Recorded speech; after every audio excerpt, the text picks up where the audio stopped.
students. So till previous class we have learned about face centered unit cells and body centered unit cell. Let us see the other one. End centered unit cell. Let us see what happens in this. So this is very much clear to you कि corners पे तो present होंगे ही होंगे. So we can write in this type of unit cell, atoms are present at the corners as well as at the center of any two opposite faces of the unit cell. मतलब देखो ये FCC जैसा नहीं है. FCC में there were atom on each face. All the 6 faces were having atoms. यहाँ क्या है कि कोई भी 2 select कर लो. If you want to select the higher one and the lower one, you can select that. एक atom यहाँ होंगे present. If you want to select the side ones, you can select that. If you want to select the front one and the back one, you can select that also. So any opposite 2 faces can be selected. Let us see with the help of diagram.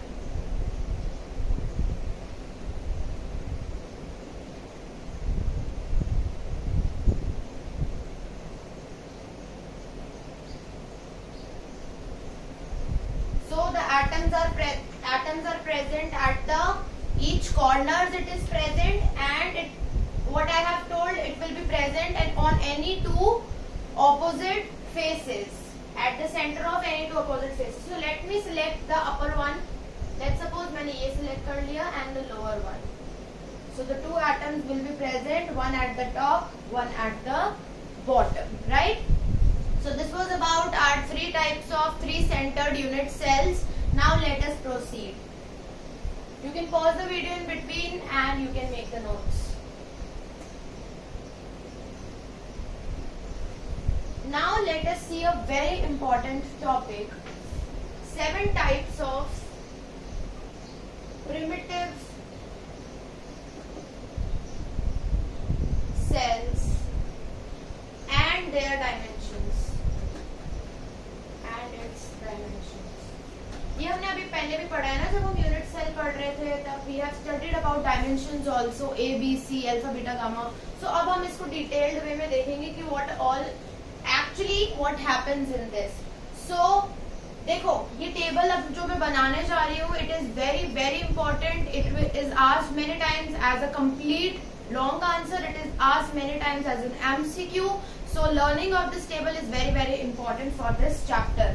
Okay, so let us start. और ये याद भी एक trick से ही याद होगी, ठीक है? तो आप ट्रिक भी मैं आपको सिखा दूंगी, उस हिसाब से अपन याद करेंगे. तो let us start.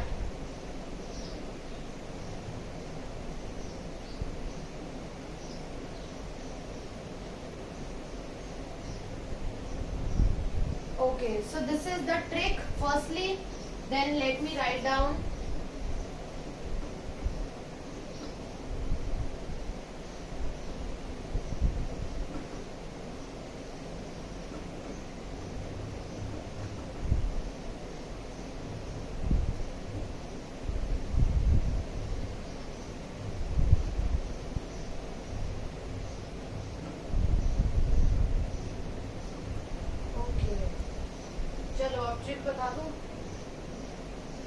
Firstly, these are the 7 types of primitive cells. The trick is you have to learn this in this sequence only. ये 7 तरीके के अलग अलग primitive cell है: cubic, tetragonal, orthorhombic, hexagonal, rhombohedral, monoclinic, triclinic. बताऊंगी क्या क्या होता है, लेकिन पहले ये याद इसी पैटर्न में, इसी सीरीज में याद रखना है. याद करने का तरीका, कंपनीज में एक पोस्ट होती है जिसका नाम होता है CTO. तो वो पोस्ट आपको याद रखनी है, CTO. फिर कंपनी में HR भी होता है, सो सिमिलरली HR. और ये सब चीजें मेनली ये फील्ड्स कहाँ देखी जाती है? In the terms of management. So management MT stands for management. So these are the 7 types of primitive cells and the ways to learn it. इसी सीक्वेंस में बेटा इसको याद करना है. Now let us see the dimensions. अब हम बात करते हैं डायमेंशंस की. ठीक है, इसमें भी ट्रिक है, stay alert and look here. देखो क्यूबिक से स्टार्ट करेंगे तो ABC एज लेंथ्स के बारे में यहाँ पर हम बात करेंगे। सो फर्स्टली इसमें क्या होता है, A is equal to B is equal to C. I told you when we were reading that maybe the dimensions can be equal or maybe not.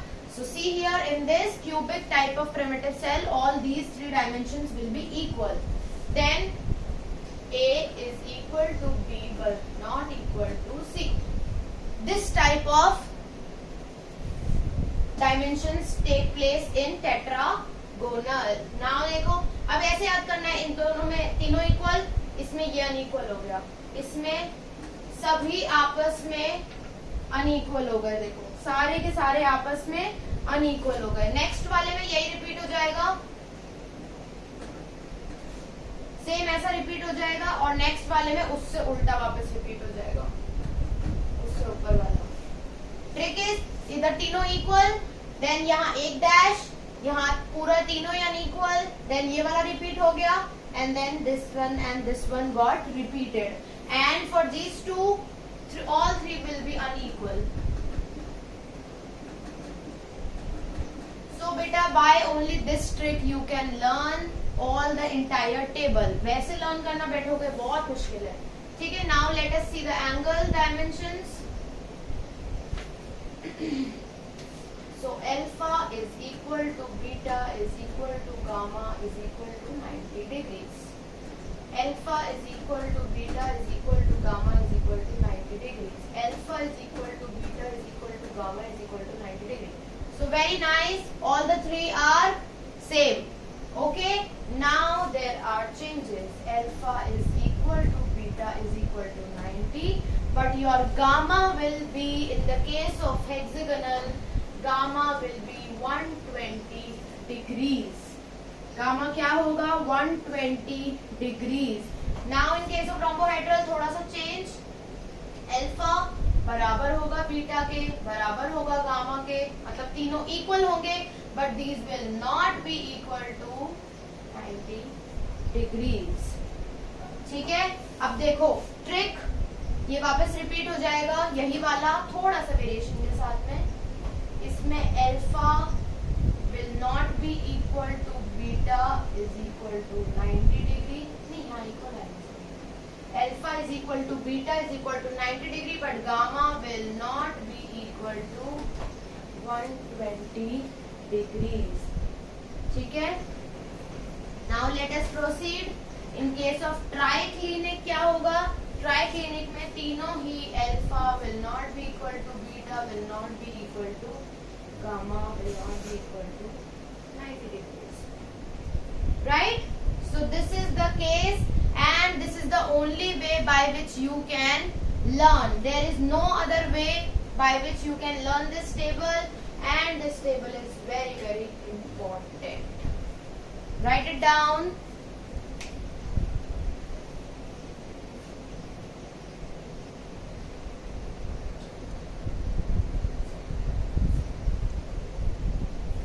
You can pause the video in between and then you can note it down.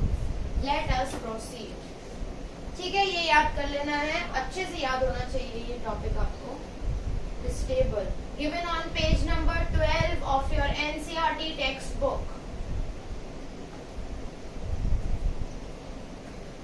चलो आगे चलते हैं, ये हमने बहुत major proportion अपना cover कर लिया है।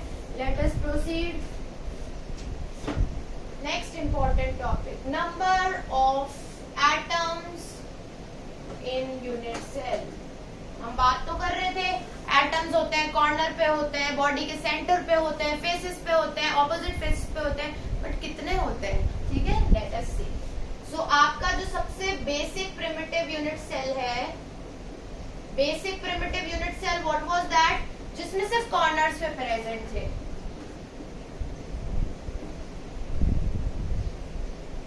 है ना। This was our basic where only the atom were present at the four corners. यहाँ four corners पे सिर्फ present है atom. So इसका contribution क्या होता है, तो बेटा देखो अपनी imaginative skills बढ़ाओ। देखो अगर मैं इसका पूरा एक लैटिस बनाऊंगी, लेट्स सपोज मैंने इसका लैटिस बनाया, मतलब इसके पीछे भी एक ऐसा यूनिट सेल, इधर भी, फ्रंट में भी, इधर भी, एक पूरा क्लस्टर जब मैं ऐसे यूनिट सेल्स का बनाऊंगी, तो व्हाट आई विल ऑब्जर्व कि ये जो एक पर्टिकुलर यूनिट सेल एटम है वो इन टोटल 8 एटम्स शेयर कर रहे हैं। इसका थोड़ा पार्ट, लेट्स सपोज 1/8 पार्ट इसका इस यूनिट सेल ने शेयर कर लिया। अब यहाँ से भी तो देखो एक और यूनिट सेल आगे बनने को तैयार है, ठीक है, फिर देखो यहाँ से भी बनने को तैयार है, तो ये पॉइंट इसमें भी आ रहा है, इसमें भी आ रहा है, इसमें भी आ रहा है, पीछे वालों में भी आएगा। तो इन टोटल ये एक पॉइंट की अगर हम बात करते हैं तो ये 8 एटम्स के द्वारा शेयर होगा। 8 एटम इस पर्टिकुलर एटम को शेयर करेंगे। तो इसका कंट्रीब्यूशन अगर हम देखते हैं तो इसका कंट्रीब्यूशन तो 1/8 ही हो गया ना।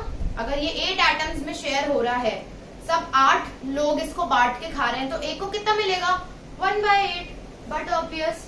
सो इसका कंट्रीब्यूशन अगर हम एक यूनिट सेल में देखते हैं तो एटम कंट्रीब्यूशन विल बी 1/8। ऐसा नहीं कि I am talking about particular this only, about all. If you take this also then only then also कि पूरा ये क्रिस्टल लैटिस इस तरीके से बना हुआ है कि ये 8 में शेयर होगा। ओके, सो एटम कंट्रीब्यूशन एक में 1/8।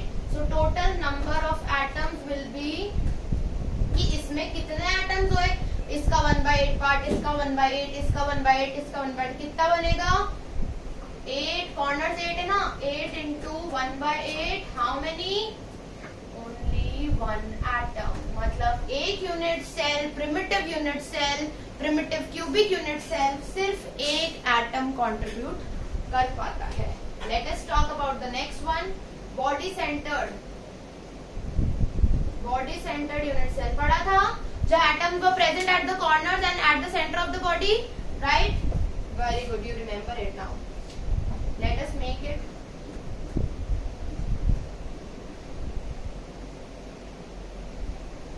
ठीक है, कॉर्नर्स पे तो है ही, बॉडी के एक सेंटर पे भी है, राइट? सो देखो ये कॉर्नर्स पे जो है सेम ऐसे ही तो है केस, सेम केस है। इसमें भी और unit cell if I keep on adding in all the direction it will generate a complete lattice. तो ऐसा ही तो केस है, तो इसका ये तो सेम रहेगा, कॉर्नर्स वाला it will remain same. Okay, तो इसमें नंबर ऑफ एटम्स,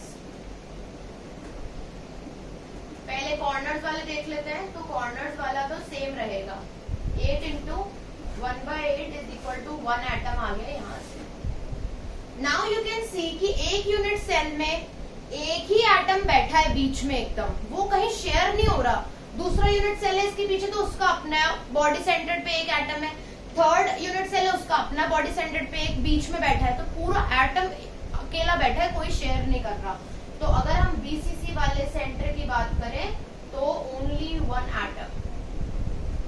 टोटल इसमें टोटल नंबर ऑफ एटम्स कितने हो जाएंगे? फिर अगर बीसीसी कंट्रीब्यूशन में बात करते हैं तो 1 + 1 there will be 2 atoms present in the body centered unit cells. You can note it down, pause the video in between and note it down.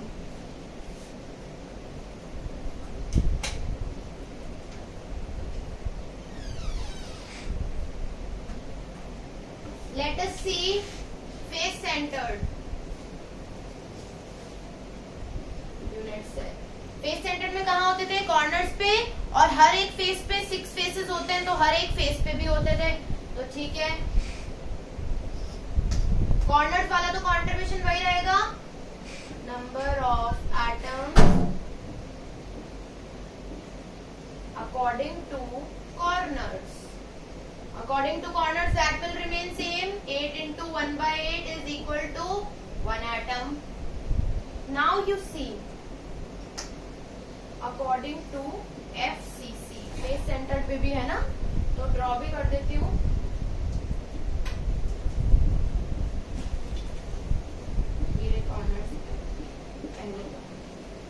Then हर एक फेस के सेंटर पे, अब इमेजिनेटिव होना है आपको, you have to imagine yourself room में, तो room के आप सारे फेसेस देख लो, सब पे एक एक एटम प्रेजेंट है, ठीक है। अब देखो, sharpen up your imagination. Let us suppose ये आप जिस रूम में बैठे हो उसके 6 फेसेस हैं, उसके ऊपर भी एक रूम है, क्योंकि ये तो एक ही यूनिट सेल है ना आपका रूम, तो उसके ऊपर भी सेम ऐसे ही यूनिट सेल है। तो ये वाला जो इस फेस पे, अपर फेस पे जो एटम है एफसीसी वाला, वो क्या अकेला थोड़ी बैठा होगा जैसे बीसीसी में बैठा था, वो शेयर हो रहा होगा ऊपर वाली रूम के साथ भी, आधा आधा। इधर वाला अगर एक और यूनिट सेल जुड़ा हो तो आधा इधर है और आधा इधर है, इधर एक और यूनिट सेल हो तो आधा इधर का आधा उधर का, तो 1/2 कॉन्ट्रीब्यूशन हो रहा है, ठीक है। तो अकॉर्डिंग टू एफसीसी कॉन्ट्रीब्यूशन कितना हो रहा है, 6 फेसेस है एंड 1/2 कॉन्ट्रीब्यूशन होता है, आधा ही कॉन्ट्रीब्यूशन वो करता है। तो what it will be, 3 atoms. So in total FCC में टोटल एटम्स कितने हो गए, 1 + 3 = 4 atoms. Okay, I hope this is very well understood to you, and thank you so much for attending this session. I will see you in the next lecture.